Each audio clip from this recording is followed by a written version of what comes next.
شد تمام. سلام، من مهیار هستم و توی این ویدیو میخوام باهاتون راجع به کامپیوتر حرف بزنم. کلا میخوام به 3 تا موضوع خاص اشاره کنم. یکی اینکه کامپیوتر چیه و چجوری کار میکنه، یکی وظایف اصلی کامپیوتر و انواع کامپیوتر. همین. پس اگه دنبال یه ویدیوی تخصصی راجع به کامپیوتر هستی، نظر من این آموزش به دردت نمیخوره، ولی اگه میخوای کلیات کار کامپیوتر رو بدونی، میتونی ادامه ویدیو رو ببینی. یکی اینکه چرا کامپیوتر، اینو همین اول کار بگم. ما میخوایم راجع به هوش مصنوعی بیشتر صحبت کنیم، ولی کامپیوتر رو میگم چون توقعی که ما از یک تکنولوژی به اسم هوش مصنوعی داریم به واسطه نرم افزارهایی که برنامه نویسا می نویسن توسط کامپیوتر اجرا میشه. و خب کامپیوتر از بدو پیدایش هوش مصنوعی باش همراه بود و هوش مصنوعی پا به پای کامپیوتر داره رشد میکنه. این از این. خب کامپیوتر چیه؟ کامپیوتر یک دستگاه الکترونیکیه که وظیفه پردازش اطلاعات، تحلیلشون و البته ذخیره سازیشون رو داره. کامپیوتر بیشتر انجام محاسبه میکنه، یعنی کامپیوتر همش انجام محاسبه میکنه. اما این اصطلاح این که میگیم کامپیوتر انجام محاسبه میکنه، منظورمون چیه؟ منظورمون اینه که خب کامپیوتر اطلاعات رو به صورت کدای 0 و 1 ذخیره میکنه. اوکی؟ و برای اینکه اونو به شما نشون بده، یه دستخوش تغییراتی میشن این اطلاعات و به نحوی اون کدای 0 و 1 قرار میگیرن توی حافظه، توی رم، که به شما مثلا یک فایل با فرمت MP4 نشون بده، فایل ویدیویی نشون بده، یا به شما مثلا یک فایل PNG، فایل عکس نشون بده، یا حتی گاهن یه برنامه رو اجرا کنه، یه بازی رو ران کنه و بیسش همون کدای 0 و 1. یه نکته هم اینجا بگم این وسط، حتما من در آینده نچندان دور یه پلیلیست راجع به منطق کامپیوتر و کلا سخت افزار و نرم افزار میسازم، ولی الان صرفا بیسیکا رو میگم. این از این. خب گفتم سخت افزار و نرم افزار. کامپیوتر از 2 تا بخش تشکیل شده. یکی بخش سخت افزاریه که شما میتونی اون بخش رو به صورت فیزیکی ببینی و لمس کنی، دست بزنی بهش. شامل کارت گرافیک میشه، شامل 2 مدل حافظه موقت یا تصادفی و حافظه دائمی میشه، و کیس، مانیتور، کیبورد، اینا همش. یه قسمت دیگه هم داره کامپیوتر به اسم نرم افزار. نرم افزار اون برنامه‌هایی هستن که به سخت افزار میگن چیکار کنه. خیلی وارد جزئیات نمیشه. این از این. کامپیوتر یه دستگاه الکترونیکی بود که بر اساس کد 0 و 1 کار میکرد. تموم شده رفت. حالا وظایف اصلی کامپیوتر چیه؟ کامپیوتر چند تا وظیفه اصلی داره. یک، همون ذخیره سازی اطلاعاته. کامپیوتر باید اطلاعات شما رو، اطلاعاتی که بهش میدی رو یه جای ذخیره کنه، طبق همون کد 0 و 1، کدای باینری یا BNS. اوکی؟ کامپیوتر این اطلاعات رو اگه بخواد تو حافظه بلند مدت ذخیره کنه، حافظه دائمیش روی هارد دیسک‌ها یا فلش‌ها ذخیره میکنه. اگه شما در لحظه با یک سری از اطلاعات کار داشته باشی، روی رمش یا رندوم اکسس مموریش میاد و همون لحظه باشون کار میکنی. حالا میخواد برنامه باشه که ران بشه، یا میخواد یه عکس باشه که ببینیش، و اینجوری کامپیوتر اطلاعات ذخیره میکنه.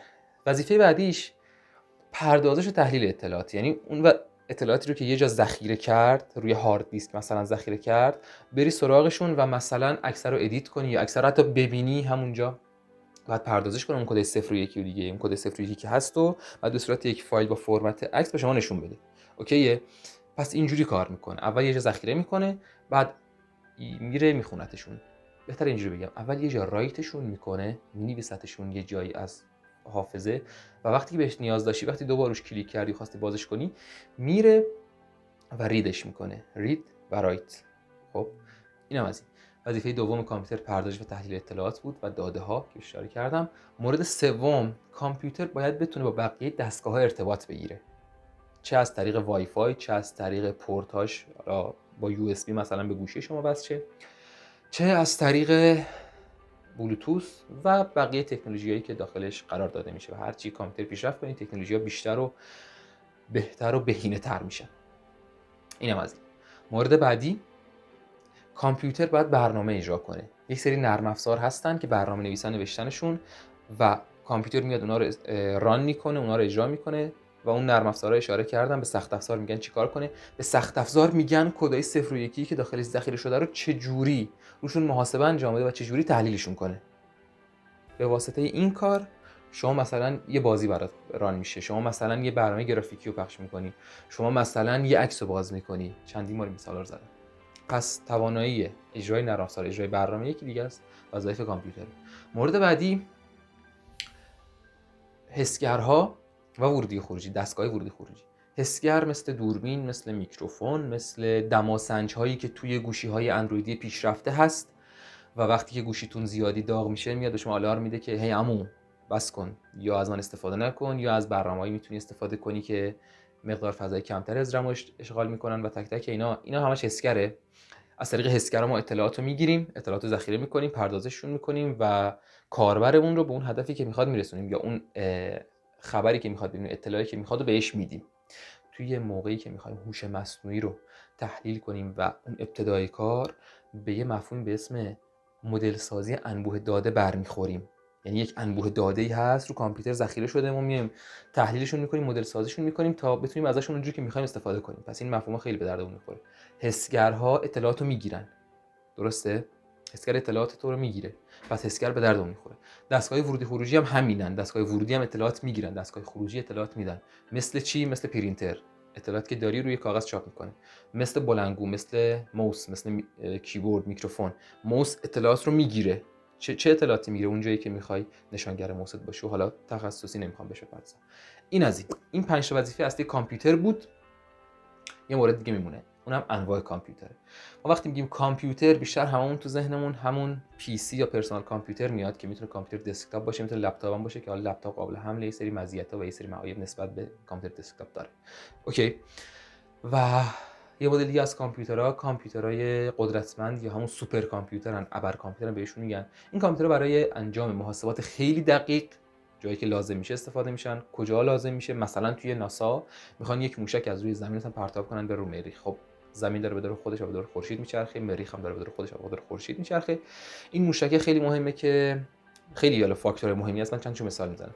اون زاویه پرتابش مهمه، جایی که باید اصلا مستقر شه، موقعیت مکانیش رو کره زمین، شتاب اولیه‌اش، سرعتش، اون شتابی که میخواد از جو خارج شه، همه اینا. اوکی. یه مثال ساده میزنم. فکر کن توی میلیاردم اعشار زاویه اون موشکی که مثلا وایساده میخواد پرتاب شه یه خطایی انجام بشه، موشک به جای اینکه روی مریخ فرود بیاد میره مثلا داخل مشتری، درگیر طوفان مشتری میشه. این مثال ساده که ما چرا به سوپر کامپیوترها نیاز داریم. مورد بعدی کامپیوترهای سرورن که به اونها خیلی برمیخوریم. ما گفتیم کامپیوتر وظیفش ذخیره اطلاعات و پردازششون. حالا یه موقع هست اطلاعات من خیلی زیاد میشن ولی من در لحظه به همشون دسترسی دارم.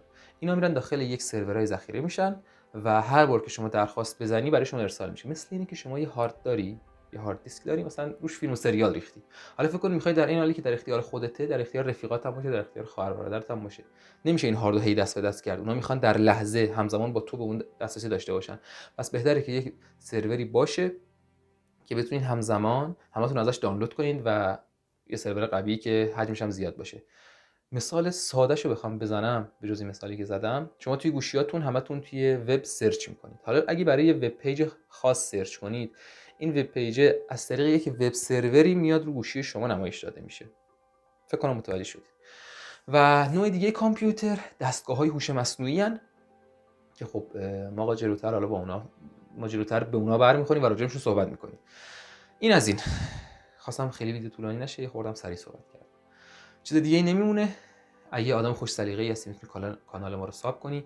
اگه همین لحظه خوش سلیقه گل کرده میتونی ویدیو رو لایک کنی و اگه میخوای ازم تعریف کنی حتما توی قسمت نظرات اونو بنویس. اگه نقد و انتقاد چیزی هم داری باز کامنت سکشن برای شماست. صحبت دیگه ای نمیمونه. لینک های مربوط رو مثل کانال تلگرام و صفحه اینستاگرام رو میذارم داخل دیسکریپشن، شاید این بالا بیارمشون. و ویدیوهای بعدی راجع به برنامه‌نویسی و ارتباطش با کامپیوتر هوش مصنوعی و اون سگانه‌ای که با هم میسازن صحبت می‌کنیم تا جلوتر بتونیم وارد خود بحث زیبایی هوش مصنوعی بشیم که هوش مصنوعی چیه؟ هوش مصنوعی کجا به کار میاد؟ اصلا هوش مصنوعی بر چه پایه استواره؟ و مسائل مربوط بهش. شب بخیر.